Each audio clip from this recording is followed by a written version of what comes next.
If you think you know a bargain when you see one, then you haven't seen this.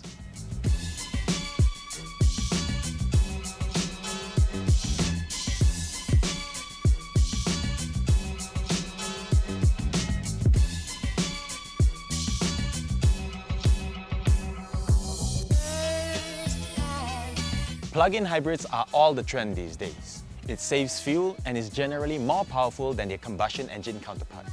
But is there a real need for it?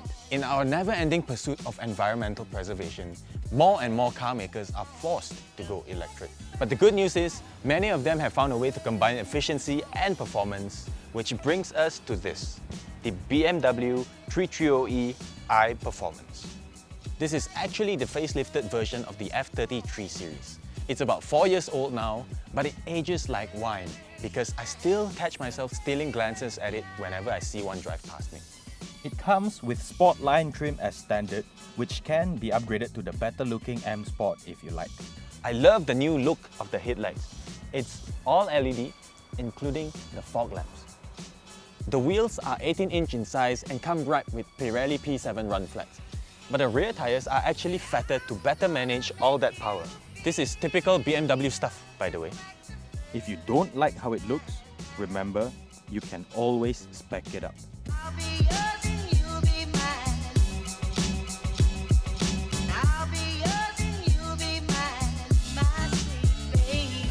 The tail lamps are all LED as well.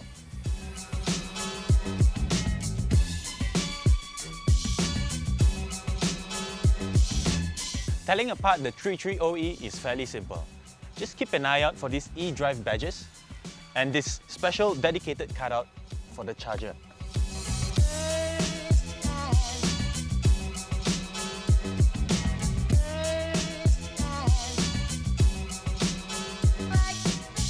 While the exterior continues to impress, the cabin is somewhat boring and aged.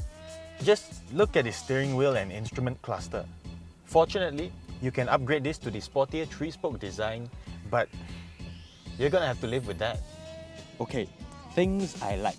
The 8.8-inch super high definition screen, this genius shifter design, a powered sunroof, electric rear sunscreen, and a traditional handbrake. I know most people would prefer an electric parking switch, but this thing, right here, this thing can last forever. Plus, you can drift, if you know how. Here we have the iDrive controls with the touchpad up top, but getting used to it took a little longer than I expected. Audi's MMI system is a little bit more intuitive to use, I think, but that's just me. I especially like these leather seats with white piping and extendable thigh support. What I don't like is the lack of compartments to store my stuff. There's no place for me to keep my sunglasses, and I always have to chuck my belongings into the door card, which, by the way, isn't padded or anything. There's just a felt lining right here, but that's about it. The armrest is super sad because there's only so much I can put in here. I can't even fit my sunnies in here. What?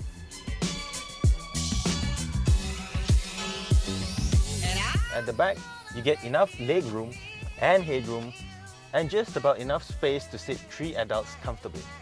The seats, like all F30 sold in Malaysia, cannot be folded down.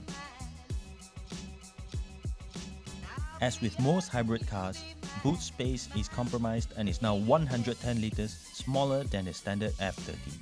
It is only 370 litres big, which is not very practical.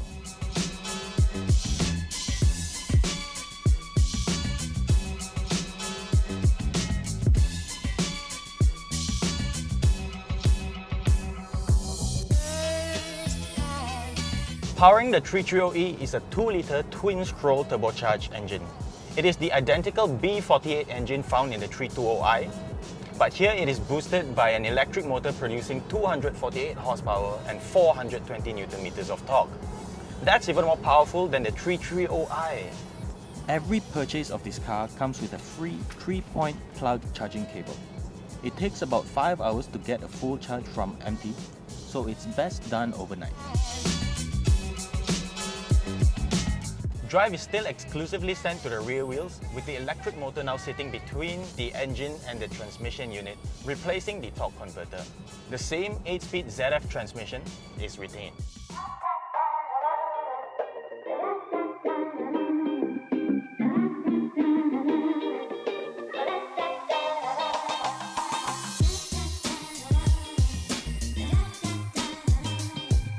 I absolutely love how balanced the car still is, despite weighing 200 kgs more than the 320D.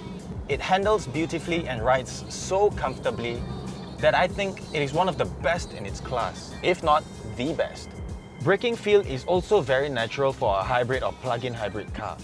The muted sense of regenerative braking is hardly ever felt, and I think BMW's execution is miles better than the same system found in the Audi A6 Hybrid, or even the Volvo XC90 T8. Now, do I feel the extra weight?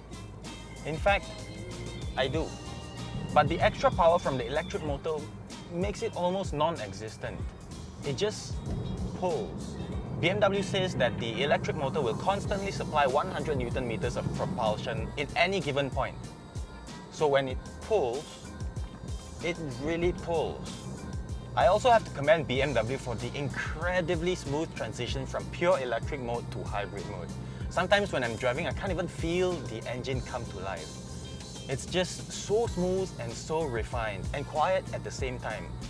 The only drawback to this, I think, would be the fairly audible tire noise, because otherwise it's a really quiet car to be in. In full EV mode, I managed to get about 20 kilometers of city range before the battery goes flat. That's only about half of what BMW claims it to be, with the official range being 37 km. But it's really not surprising because this car weighs 1.7 tons and batteries don't usually last very long in hot countries like Malaysia. So I guess that best explains it. There are 3 additional drive modes for the 330e, but these regulate the charge and discharge rate of the battery. If you're doing a lot of highway driving, leave it in safe mode for when you drive in the city. I just leave it in auto because I drive in town most of the time and it always works brilliantly for me. All said and done, should you even consider a hybrid or plug-in hybrid car? Honestly, there is no harm. These type of cars usually compromise some form of practicality for efficiency, and they are really good at doing what they do. The Malaysian government has a real interest in promoting electrified cars and are actively incentivizing them. If you ask me, now is really a good time to jump aboard the bandwagon. So, is this car for you? If you're the kind to change cars every 5 years or so, or are planning to buy a brand new company car, then yes, this 330e is absolutely the best bargain on the market right now. But if you like uncomplicated cars and don't feel comfortable owning a plug-in hybrid, then maybe not. If you want to find out more about the BMW 330e iPerformance, do log on to AutoBuzz.my. And if you enjoyed watching this video, don't forget to give us a thumbs up and please click on the subscribe button for more videos. But getting used to it took a little longer than I expected. Audi's MMI system is more intuitive, I think. Aiyo. GC Ma, how you do this? Drive and talk at the same time. Walao eh. Okay, here goes. You just want me to stay under the rain. That's okay.